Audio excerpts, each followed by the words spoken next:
Hello les investisseurs, j'espère que vous allez bien et bienvenue dans ce nouvel épisode dans lequel on va parler de deux sujets. Premièrement, le président américain qui précise qu'il devrait annoncer le nouveau président de la Banque centrale américaine du coup ce vendredi matin aux États-Unis.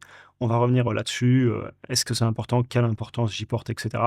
Et en deuxième partie de vidéo, on va revenir sur les résultats d'Apple pour l'année 2025. Les chiffres ont été publiés. J'ai la position en bourse, enfin j'ai une position en bourse que j'ai depuis longtemps, qui est pas mal à la hausse et je vais revenir un petit peu sur les résultats.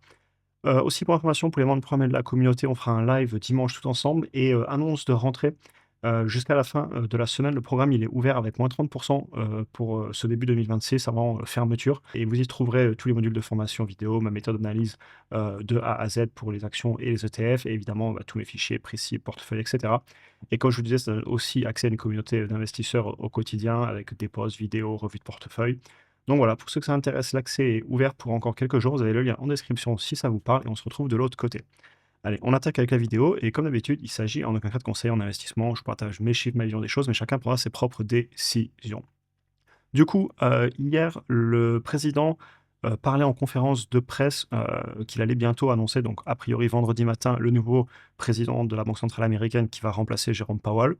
Il y aurait des rumeurs et si vous allez sur les sites de paris très connus, notamment Kalshi et vous avez aussi Polymarket qui mettrait Kevin Warsh en gagnant et jusqu'à peu, c'était entre lui et Rick Rieder. Donc on verra, on aura la réponse et j'ai envie de dire, entre guillemets, «peu importe», évidemment que ça a des conséquences et ces personnes prennent des décisions qui peuvent vraiment impacter l'économie, surtout à court et moyen terme. Mais j'aime bien prendre du recul et regarder un petit peu l'effet, regarder le long terme et je m'amusais à ressortir, du coup, par exemple, le M2. On a eu les chiffres de novembre et de décembre qui sont sortis. On a fait un plus 89 milliards de dollars en circulation. Ça me fait sourire, mais ça me fait sourire jaune, parce qu'en fait, on est reparti. Ils continuent à imprimer la monnaie. Ils vont pour moi historiquement, si on regarde ce qui se passe sur les monnaies, la tendance, elle est clairement, à en imprimer plus et à amener de l'inflation. Ce qui est en plus, d'autant plus impressionnant, c'est que là, vous avez, l'inflation, c'est sorti une étude de JP Morgan qui est de moins en moins un problème et vous le voyez qu'on vient, tangenter, au niveau des 2-2,5 là, récemment et depuis pas mal de temps, d'ailleurs, on n'a plus de problème comme on avait eu quand ils ont créé, pardon, l'inflation, en imprimant de l'argent à des fins non productives, après, la pandémie, rappelez-vous. Et quand vous regardez, de la même façon, État en déficit, là, on est en train de parler sur le budget de 2025, le budget fédéral aux États-Unis est de 1,865 000 donc 1 865 milliards et déficit qui est entre 6 et 7 depuis maintenant, plusieurs, années. Donc pour moi et c'est la fuite en avant de la monnaie et ça fait beaucoup de bruit, qu'on change le président, est-ce qu'ils vont baisser les taux et cetera. Mais c'est pour le même résultat au final, l'histoire se répète, c'est des cycles. Et comme le disait, Peter Lynch, au final, regarder l'économie, c'est certainement un peu une perte de temps. Mais j'ai toujours amené, une petite différence à ça que je vous expliquais ici. Alors je pense qu'effectivement, quelqu'un de très stoïque, qui a 40 ans d'expérience, ne regarde pas trop l'économie. Par contre, moi personnellement, ben, en fait, ça me permet de me rappeler en permanence, ce que je dois faire sur le long terme, que ce que j'ai fait jusqu'à maintenant, ça a beaucoup aidé mon patrimoine et ça continue. De pas essayer de trader, de pas essayer de prédire trop à court terme. Ça peut avoir des impacts sur les entreprises et les actions, individuelles, mais en fait, je le regarde surtout parce que ça ne fait que valider ma stratégie long terme et le fameux TINA, le There is no alternative. En fait, il y a pas d'alternative, je ne vais pas garder du cash sur les comptes, je ne vais pas liquider tout le portefeuille pour laisser l'argent dormir. Parce qu'à long terme, je pense que cet acronyme, il en dit beaucoup, j'ai pas d'alternative que de rester investi. Parce qu'encore une fois, regardez le M2, je sais pas quoi vous dire, vous l'avez ici depuis les années 60 et même récemment, on est reparti en train de faire record sur record.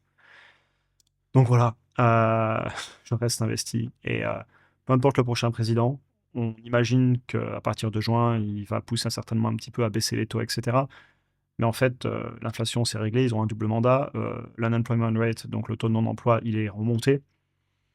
Ah, donc au final, c'est juste l'histoire qui se répète. Et voilà un petit peu pour cette première partie et ça me permet aussi de vous montrer des graphiques, très intéressants que je prenais il y a pas longtemps sur une étude de JP Morgan et on en parlera d'ailleurs aussi sûrement, dimanche, je pense en live comme je vous le disais. On continue avec les résultats, d'Apple. La demande sur les iPhones est, impressionnante. On sait que c'est des cycles chez Apple, vous avez des iPhones qui se vendent plus ou moins bien. Là, ils le vendent tellement qu'ils ont des problèmes sur, les chaînes d'approvisionnement, notamment, sur tout ce qui est, les cartes de mémoire, enfin la mémoire, donc la RAM. on pourrait dire aussi, mais c'est memory en anglais. La demande est absolument phénoménale, notamment sur les ventes d'iPhone. Je vais vous le montrer ici, il y a un article qui a fait, les gros titres et de façon générale, si on regarde les documents financiers, très forte croissance sur le chiffre d'affaires, notamment sur les produits, aux États-Unis, en Europe, en Chine, ça repart, au Japon et le reste de l'Asie Pacifique, ça repart de partout.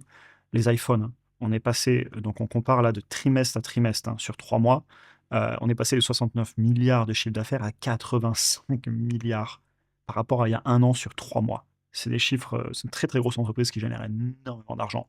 Cash issu des opérations, presque 54 milliards en 3 mois, CapEx 2 et quelques milliards. Cette entreprise génère plus de 50 milliards de free cash flow, de cash qui est disponible après avoir investi en 3 mois. Je pense que c'est important de le répéter là. Donc voilà. J'ai ma position, j'ai mes 20 actions qui datent, hein, c'est des actions que j'avais achetées en 2019. Je suis à un fois 5 et quelques dessus.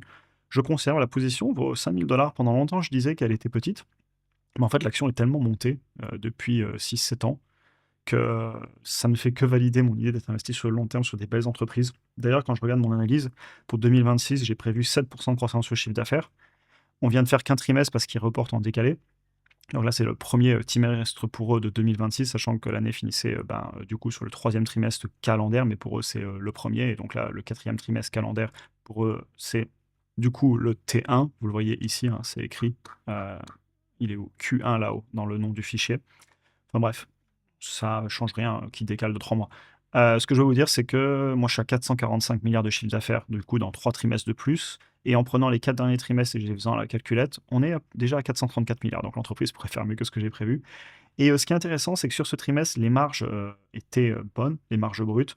Vous voyez d'ailleurs qu'on a fait plus 19 milliards sur le chiffre d'affaires et seulement plus 9 milliards sur les cost of goods sold. Donc pensez que c'est ce qui est utilisé pour calculer la marge brute. Et par contre, ce qui est intéressant, c'est qu'il nous précise que autant sur ce trimestre, les marges n'ont pas été impactées, autant, donc là, impact minimal, vous voyez sur le trimestre de décembre. Par contre, il précise que ça pourrait impacter un petit peu le trimestre qui finira en mars. Et ça confirme la demande absolument énorme. Alors, eux, ils parlent de RAM, mais sur beaucoup de composants électroniques. Après Taiwan Semiconductor qui l'a dit, après ASML qui l'a dit, Apple continue de le confirmer. Point aussi hyper intéressant dans mon analyse qualitative, on est maintenant à 2,5 milliards de produits, iPhone, Mac et autres produits, en service, en fonctionnement. Ce qui est super puissant pour justement tout ce qu'ils vendent à côté. Pensez revenus récurrents, les services, le iCloud, etc. Donc franchement, bravo à eux. Ça fait plaisir. Et quand on regarde les chiffres, hein, déjà la valorisation, aujourd'hui, elle est un peu élevée à mon goût, on va pas se mentir, j'en achète plus. Mais il y a eu une période où ça s'est changé sous les 20 fois les bénéfices. Est-ce qu'un 35 fois les bénéfices va aller me faire vendre l'entreprise? Non, pas trop. Surtout que c'est beaucoup plus value. Je veux pas parier contre eux. Il y a 1 an et demi, il y avait beaucoup de bruit comme quoi ils arrêtaient d'innover, qu'il fallait les vendre. Rappelez-vous, c'était vers 2024. Bon, au final, on sait que c'est assez cyclique comme business. Surtout, ils ont des cycles produits, mais pas trop de raisons de vendre. Pareil, si vous regardez un rachat d'actions massif, ça paie un petit dividende. La dette à long terme, elle a commencé à réduire tout doucement. Donc, ils en remboursent un petit peu. Et voilà, si vous regardez, là, en 12 mois glissants, on est à 100 milliards de free cash flow. Si je vous le mets en trimestriel, d'ailleurs, vous allez voir le bond qu'on a à chaque fois sur le quatrième trimestre, celui de décembre. Vous voyez les gros pics à chaque fois, parce que c'est un gros trimestre pour eux. Donc voilà un petit peu. Pas grand-chose à dire, si ce n'est que je suis content de l'avoir en portefeuille. Et j'espère qu'ils vont continuer à innover. Et je l'appelle souvent, et je l'ai déjà dit dans d'autres vidéos, mon petit innovateur silencieux, tranquille. Il travaille beaucoup sur la santé, par exemple, avec les montres, avec les appareils auditifs aussi, là, qu'ils avaient lancés.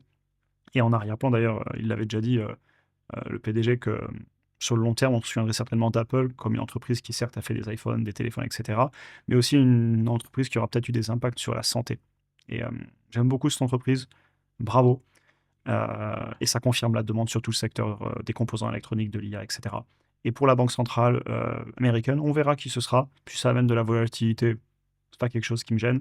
Mais sur le long terme, en fait, c'est des cycles qui se répètent et la tendance de la bourse, personnellement, je pense que elle me confirme que je dois rester investi. Voilà un petit peu pour aujourd'hui. J'espère que la vidéo vous aura intéressé. En tout cas, je vous souhaite une excellente journée à tous et à très bientôt pour un prochain épisode.